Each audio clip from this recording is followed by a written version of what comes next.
Hello అండి, అందరు ఎలా ఉన్నారు? బాగున్నారా? నేనైతే బాగున్నానండి.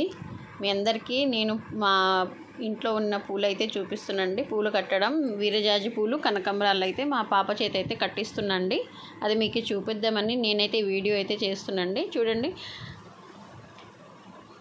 మన ఆడవాళ్ళకైతే పూలంటే ఎంతో ఇష్టం అండి.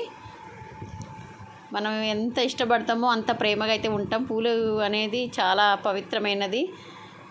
చూడండి అసలు ఎంత బాగున్నాయో. ఆ పువ్వులాగా అందరి జీవితాలు బాగుండాలని నేనైతే మనస్ఫూర్తిగా అయితే కోరుకుంటున్నానండి. మా పాప పూలు అయితే కట్టి చూపిస్తుందండి. ఎట్లా కట్టిందో చూడండి, చాలా దగ్గరగా అయితే కట్టేసింది. మనం అన్నీ ఈ విధంగా నేర్చుకొని మన పిల్లలు కూడా నేర్పిస్తే మన పిల్లలు కూడా మంచిగా ఏదైనా పూజ ఫంక్షన్లు ఉన్నప్పుడు అయితే మనకు పూలు దొరికినప్పుడు, విడి పూలు ఉన్నప్పుడు చాలా ఇబ్బంది అవుతూ ఉంటుందండి. ఆ టైంలో ఇంట్లో ఉన్న పువ్వులు దొరికినప్పుడు విడి పూలు పిల్లలకి నేర్పిస్తే కొంచెం పిల్లలు కూడా మనకు హెల్ప్ చేసినట్టయితే ఉంటుందండి. నేనైతే నా పిల్లలకైతే పెద్ద పాప కట్టిద్ది, రెండో పాపకైతే కూడా నేర్పించాను. ఇప్పుడు కట్టేది రెండో పాపేనండి. మా పాపకైతే నేర్పించాను పూలు కట్టడము. చాలా ఇంపార్టెంట్ అండి పూలు కట్టడం కూడా. చూడండి మా పాప అయితే ఎలా కడుతుందో.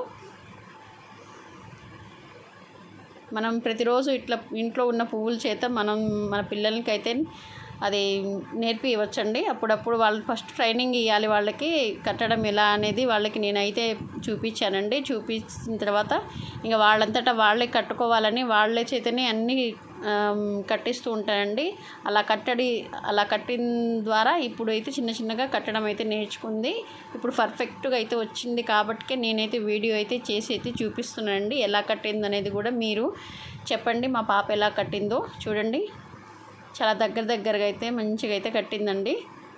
చూడండి, మా ఛానల్ కనుక మీకు నచ్చితే సత్య వెంకన్న ఛానల్ అండి, సబ్స్క్రైబ్ చేయండి, లైక్ చేయండి. ఎలా అనిపించిందో కూడా కామెంట్ అయితే చేయండి. మా పాప ఎలా కట్టిందో ఫ్రెండ్స్.